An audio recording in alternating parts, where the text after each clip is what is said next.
I've worked with over 10,000 organizations in the past 25 years, from Lazy Boy and Wells Fargo to the US Army and Marriott. And here's what I've learned. Most leaders are focused on the wrong thing. They obsess on goals, they chase metrics, they implement new systems.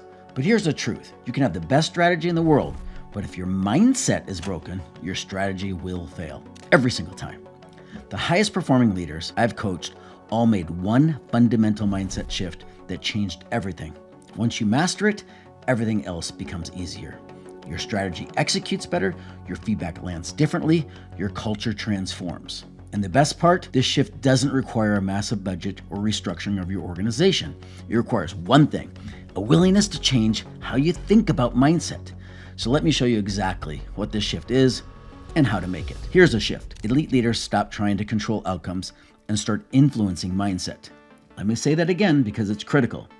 You cannot control outcomes, you can only influence the mindset that drives the behaviors that creates those outcomes. Most leaders get it backwards. They want to force results. That's like a coach yelling at a scoreboard, expecting it to change.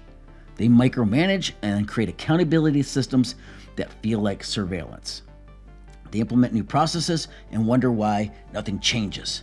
But here's what neuroscience tells us. Behavior doesn't change through force. It changes through mindset. Your thoughts and emotions drive behaviors.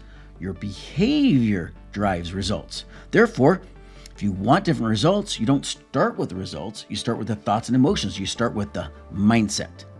This is the shift from outcome obsession to mindset mastery. And when I say mindset, I'm not talking about positive thinking or motivational posters on the wall. I'm not talking about just telling people, hey, just be more positive or have a better attitude. I'm talking about the predictive operating system your brain runs on every single day. The unconscious patterns that drive every decision you make, every reaction you have, every word you speak. I'm especially talking about those vicious, unproductive thought emotion loops that keep us stuck in the past, drive energies of frustration, shutdown, overwhelm, blame, and excuses. That's what we're changing, and that's what changes everything. Here's why this matters so much. Your brain is a prediction machine. It's constantly scanning for threats and rewards, and based on what it predicts, it either opens up to engage or shuts down to protect. When your brain predicts threat, criticism, failure, judgment, loss of status, it goes into survival mode. You become reactive and defensive. Your creativity shuts down, your ability to collaborate disappears. You make decisions based on fear, not possibility. But when your brain predicts reward, safety, growth, recognition, autonomy, it opens up. You become curious, collaborative, innovative. You make decisions based on opportunity, not fear. This is what I call the brain C.R.A.V.E.S framework, my proprietary neuroscience-based model. Your brain, everyone's brain, craves 6 things: confidence, relationships, autonomy, values, ego, and safety. When these needs are met, people perform at their highest level. When they're not, performance collapses. It doesn't matter how talented someone is. It doesn't matter how good your strategy is. If their brain is predicting threat, they will underperform. Therefore, as a leader, your job isn't to control what people do. Your job is to create the conditions, the environment, the culture where their brain predicts reward, not threat. That's the shift. That's what changes everything. Now, most leaders hear this and think, okay, that makes sense, but how do I actually do that? Great question. That's exactly what I'm going to show you. But first, let me give you a real-world example of what this looks like in practice. I worked with a division leader named Craig. He was running a $200 million division of a $5 billion enterprise. Craig's strategy was solid, his team was talented, but performance was inconsistent and people weren't truly engaged. When we dug deeper, we found the real issue. The leadership team was operating from a scarcity mindset. They're driven by fear of failure, fear of giving honest feedback, fear of being exposed. This created blaming, complaining, and conflict in the organization. This fear created a culture where people played it safe, avoided difficult conversations. So instead of implementing new KPIs or pushing harder on execution, we focused on shifting the mindset first. We built that trust. We taught them how to manage their own internal state before making decisions. We trained them how to give feedback with curiosity, not criticism. The result, Craig's division surged ahead of every other region in the company. They led in revenue growth, leadership engagement, and customer satisfaction. When corporate asked what the secret was, the answer was simple. We invested in the culture through mindset. We didn't change the strategy, we changed how people thought about the strategy. That's the power of this shift. And here's the lever you can pull today.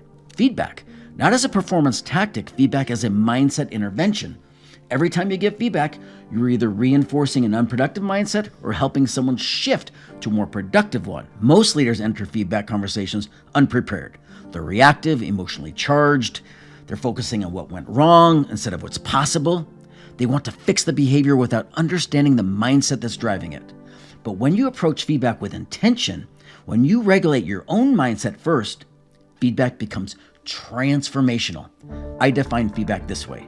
Feedback is guiding and supporting someone to a successful outcome through a productive two-way conversation.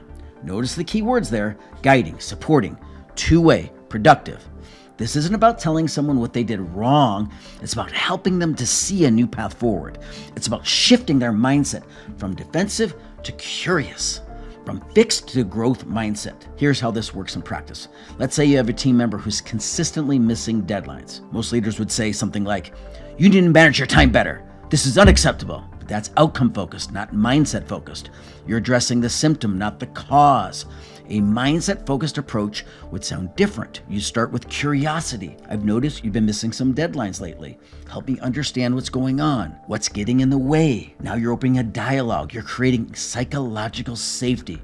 You're inviting them to share what's really happening. Maybe they're overwhelmed because they don't know how to prioritize. Maybe they're afraid to ask for help because they think it makes them look weak. Maybe they're dealing with something personal that's affecting their focus. Whatever it is, you can't address it if you don't understand the mindset that's driving it. And here's the critical part.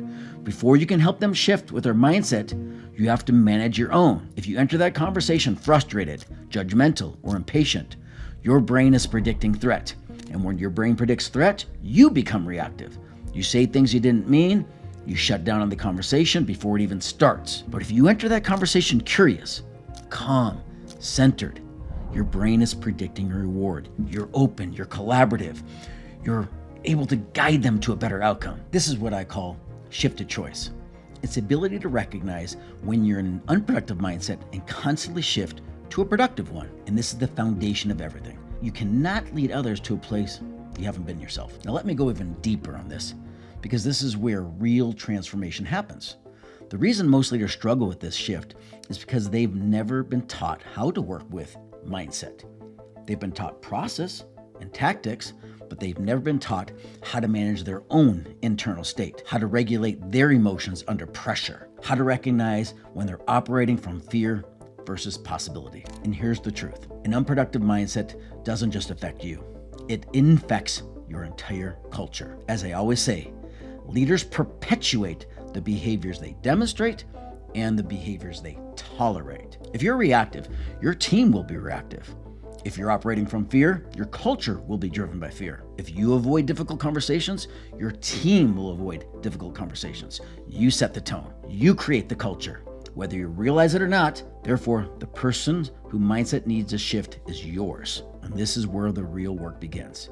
Because shifting your mindset requires a willingness to look at your own patterns and say, this isn't serving me anymore. I need to change. Most leaders aren't willing to do that. They'd rather blame external factors, point the finger at the market, competition, the economy, their team. But elite leaders, they take full ownership. They recognize that their mindset is the most powerful lever they have, and they commit to mastering it. This is what separates good leaders from great ones. Not intelligence, not charisma, not even experience. It's a willingness to do the internal work that most people avoid. Okay, so let me give you 3 tactical ways to start making this shift today. These are the things you can implement immediately that will have a measurable impact on your leadership and your culture. Number 1, start every day with a mindset check-in. Before you dive into your to-do list, before you check your email, before you start putting out fires, take a couple minutes to assess your internal state. Ask yourself, What mindset am I operating from right now? Am I calm? Am I centered? Am I stressed and reactive? Am I approaching today from possibility or from fear? This simple practice creates self-awareness, and self-awareness is the foundation of mindset mastery. If you realize that you're in an unproductive mindset, you can shift it. You must make the choice to shift it before it affects your decision, your conversations, and your leadership. Number 2, every feedback conversation started with curiosity, not criticism. Before you give feedback, pause, regulate your own mindset first. Ask yourself, am I entering this conversation to punish or to guide? Am I wanting to prove I'm right or to help them to grow? Then you deliver that feedback with that curiosity. Ask questions. Seek to understand the mindset driving the behavior. Create psychological safety so they can be honest with you. This one shift will transform your feedback from a dreaded event to a powerful tool for growth. Number 3, hire for coachability and not just competence. If someone's not coachable and open to feedback, do not hire them. When you're building your team, stop prioritizing skills alone. Absolutely prioritize coachability, the willingness to receive feedback, to learn, to grow, to change, to shift mindset when needed. Because a coachable person with a growth mindset will outperform a skilled person with a fixed mindset every single time. Ask yourself, is this person open to feedback? Do they take ownership or do they make excuses? Are they curious or are they defensive? These questions will tell you everything you need to know about whether someone will thrive in your culture or drag it down. Here's what's at stake if you don't make the shift. If you continue to focus on outcomes without addressing mindset, you'll keep spinning your wheels. You'll keep wondering why your team isn't performing at the level you know they're capable of. You'll create a culture where people are disengaged and where feedback is feared. And over time, that culture will erode. Your best people will leave, your customers will feel it, and results will suffer. But when you make the shift, when you start leading from a centered, intentional mindset, everything changes. Your team becomes more engaged. Your feedback becomes more effective. Your culture becomes self-sustaining. People take ownership, they collaborate, they innovate, they're committed. They go above and beyond, not because they have to, because they want to. This is what I call the triple win. The company wins, team wins, the customers win. And it all starts with mindset. Because here's the truth. Either you create the culture or the culture will create you. The choice is yours. So here's my challenge to you. Stop wanting to control outcomes and start influencing mindset. The next time you're frustrated with someone's performance, don't ask, how do I get them to do it differently? Ask, what mindset is driving this behavior and how can I help them to shift it? The next time you're about to give feedback, don't just think about what you're going to say. Think about your own mindset first. Are you entering that conversation with curiosity or criticism? Are you creating psychological safety or are you triggering threat? Because here's the truth. An unproductive mindset doesn't just affect the conversation, it infects the culture. And as a leader, you have a responsibility, not just to drive results, but to positively influence yourself, others, and outcomes. That's what leadership is. That's what it's always been. Look, I've spent 35 years studying this.